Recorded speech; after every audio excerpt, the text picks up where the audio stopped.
Assalamualaikum warahmatullahi wabarakatuh. Selamat siang semuanya, selamat beristirahat. Semoga tetap sehat dan tetap menjaga protokol kesehatan ya.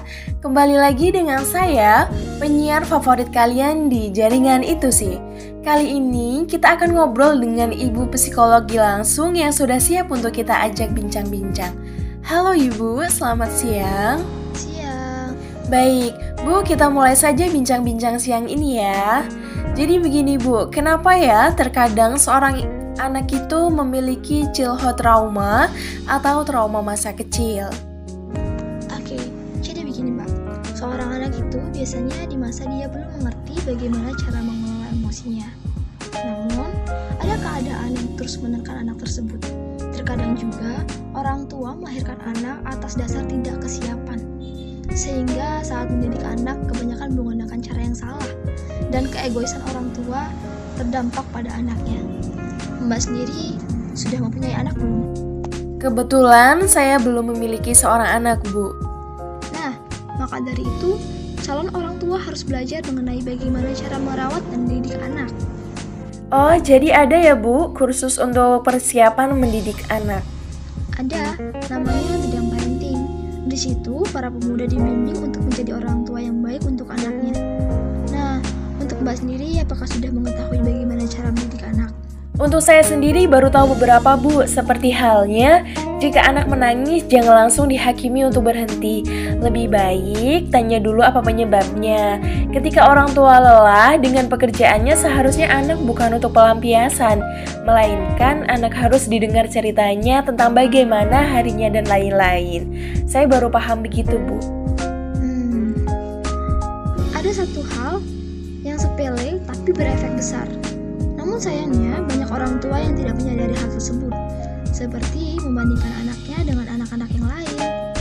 Nah iya Bu, saya sering dengar dengan keluh kesah anak-anak sering dibandingkan dengan anak tetangga ataupun saudaranya sendiri Bu. Mereka merasa tertekan atas hal itu. Memang, itu sangat berdampak besar bagi anak-anak. Terlebih lagi ada orang tua yang membandingkan anaknya dengan dirinya sendiri. Mereka menganggap bahwasanya itu adalah motivasi agar anaknya bisa berjuang seperti orang tuanya. Nyatanya, manusia tercipta di jalannya masing-masing. Lalu bagaimana efek yang terjadi kepada anak tersebut, Bu? Efeknya, anak akan merasa tidak percaya diri dengan kemampuannya, merasa tidak dihargai. Bahkan efek yang paling fatal adalah ketika anak itu suatu saat sudah tumbuh dewasa, ia akan jauh dengan orang tuanya. Ia merasa bahwa orang tuanya akan selalu membandingkan dirinya dengan orang lain, sekalipun dirinya sudah berusaha menjadi yang terbaik. Komunikasi antara orang tua dan anak akan memudar. Wah, fatal sekali ya Bu akibatnya. Saya juga pernah melihat anak yang saya rasa jauh hubungannya dengan orang tuanya. Anak itu menjadi pribadi yang tidak kenal dengan dirinya sendiri. Iya, benar. Anak yang hubungannya jauh dengan orang tua sulit untuk menemukan jati dirinya.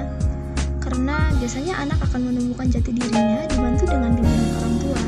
Dan biasanya jika anak yang jauh dari orang tua, ia akan menemukan jati dirinya melalui temannya, lingkungannya, dan dari apa yang ia sukai.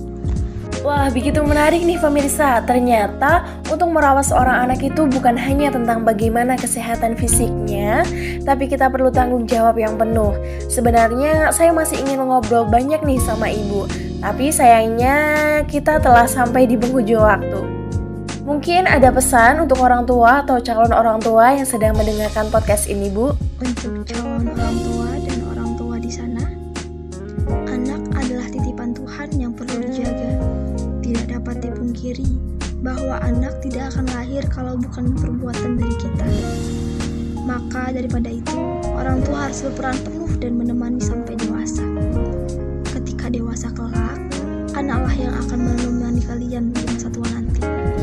Sebelum kalian berencana untuk memiliki anak, pikirkanlah lagi apa sebenarnya tujuan memiliki anak, dan jangan hanya nafsu semata atau hanya ikut-ikutan yang lain. Super sekali. Kesimpulannya adalah semua manusia tidak meminta dilahirkan. Namun dengan izin Tuhan dan usaha manusia dahulu, lahirlah sosok ciptaan Tuhan yang paling sempurna. Maka dari itu, ciptaan ini kita jaga, kita bimbing, kita rawat sampai ia sudah mampu. Baik Bu, terima kasih atas waktu dan ilmunya. Semoga Ibu sehat selalu dan jaya selalu. Semoga kita bisa bertemu di lain waktu untuk membahas hal yang lebih menarik lagi. Iya, sama-sama. Baik pemirsa, terima kasih atas waktu luang kalian untuk tetap setia mendengarkan acara kami sampai habis. Selamat beraktivitas kembali, tetap jaga kesehatan. Saya, penyiar favorit kalian, izin undur diri. Sampai jumpa di podcast berikutnya. Selamat siang. Wassalamualaikum warahmatullahi wabarakatuh. Mungkinkah aku meminta kisah kita selamanya tak terlintas dalam benakku bila hariku tanpamu. Segala cara telah ku coba pertahankan cinta kita. Selalu ku titipkan dalam doaku, tapi ku tak